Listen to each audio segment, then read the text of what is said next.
For more on this, let's bring in CTV's chief political correspondent, Vassy Kapelos. Vassy, what do you think the strategy will be for Mark Carney heading into this trip to Washington? Well, you have to think, Heather, that the strategy is not to come back empty-handed, particularly where those sector-specific tariffs that Donald Trump has levied on things like forestry, aluminum, steel, and the auto sector are concerned. That is, of course, the very punishing part of the tariff regime on Canada right now. That is to the detriment of our economy. CUSMA, the free trade agreement, is covering the bulk of everything else. Now, Dominic LeBlanc, the minister in charge of this file, has very specifically said that that is where the focus for Canada lies. So picture this, the Prime Minister goes to Washington, meets with Donald Trump, and comes back with no reduction in those tariffs.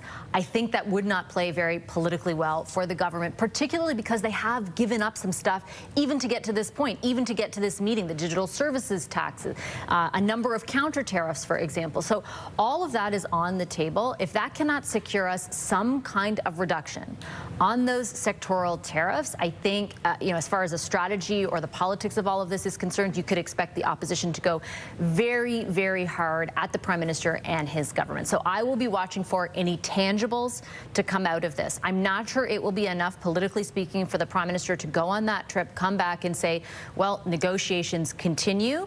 There is some openness being signaled by the White House to some sectoral tariffs being reduced, particularly, for example, on aluminum, but not a whole lot on others. So the task will certainly be a challenging one. But as far as strategy goes, it has to be not to come back empty-handed. Heather?